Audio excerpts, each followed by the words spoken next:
आज हम लोग पढ़ेंगे आस्तन ग्रंथियां, इसको बोलते हैं मैमेरी ग्लैंड्स।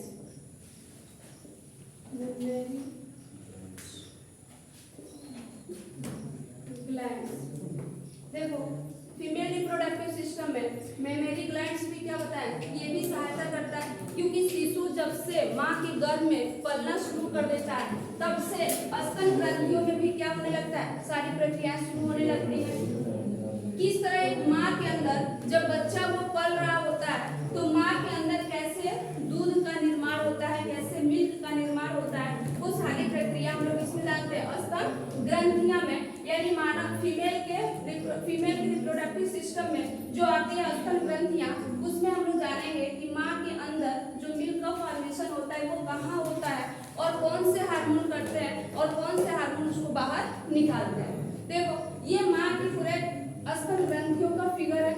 माँ के अंदर जो स्तन ग्रंथियां होती हैं उसमें बहुत सारे वसा में उत्तक और ग्रंथि उत्तक पाए जाते हैं। ये दिख रहा है, ये वसा में उत्तक और ग्रंथि उत्तक है। इसके अंदर बहुत सारे उत्तक भरा हुआ है।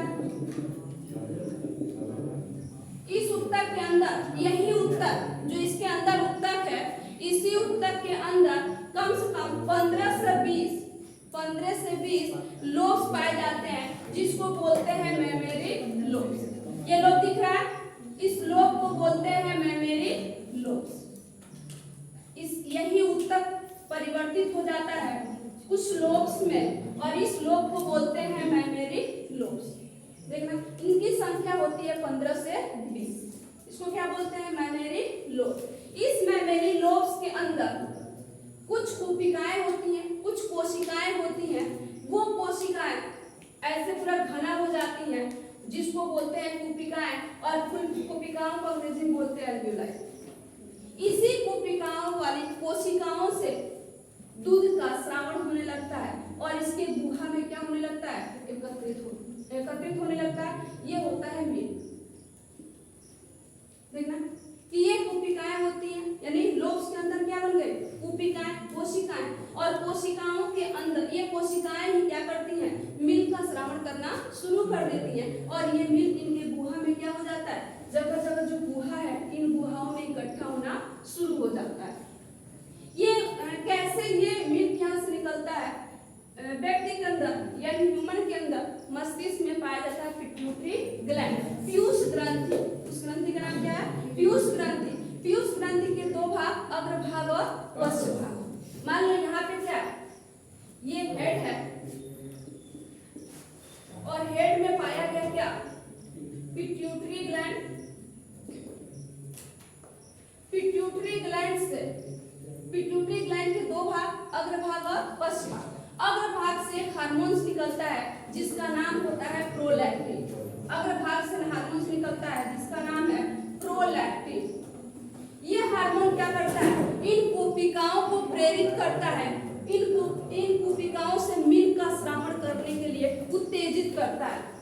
ये प्रोलैक्टिन की वजह से, प्रोलैक्टिन हार्मोन की वजह से ही क्या होता है, महिलाओं में दूध का स्रावण होने लगता है। और जब ये दूध का स्रावण हो जाता है, मिल्क का स्रावण हो जाता है, उस समय इनसे बहुत सारी नलिकाएं, इन कोशिकाओं से बहुत सारी क्या जुड़ी होती हैं, नलिकाएं जुड़ी होती हैं और इन नलिकाओं को बोलते हैं मैमेरी डक्ट।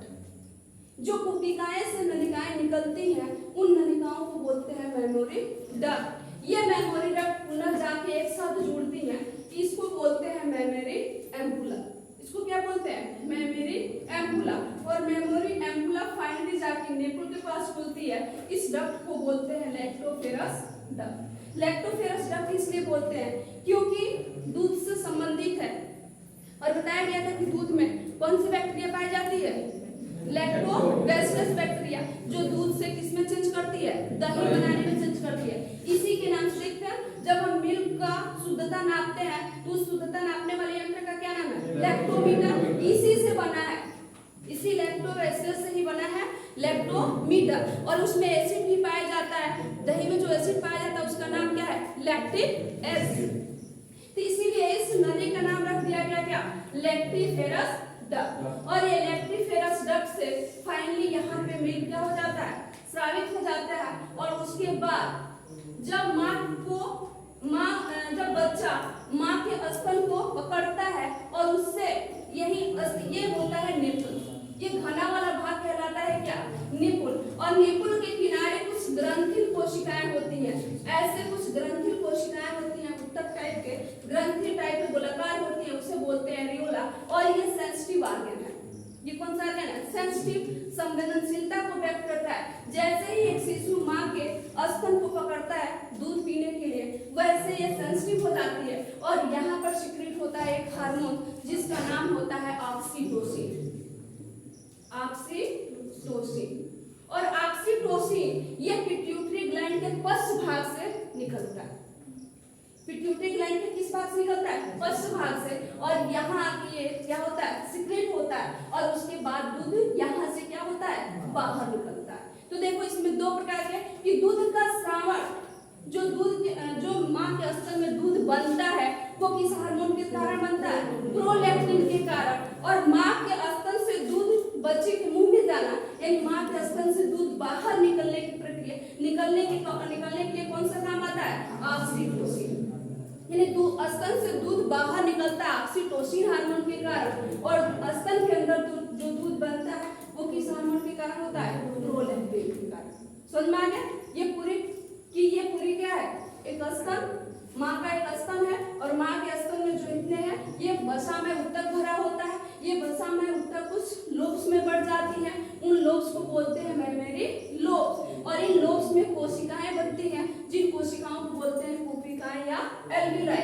इन कूपिकाओं से मिल्क का क्या होता है? श्रावण होता है और मिल्क आके इन गुहाओं में क्या होता है? इकट्ठा हो जाता है। इसके बाद इससे नलियां निकली होती हैं। इसी नली का नाम है क्या?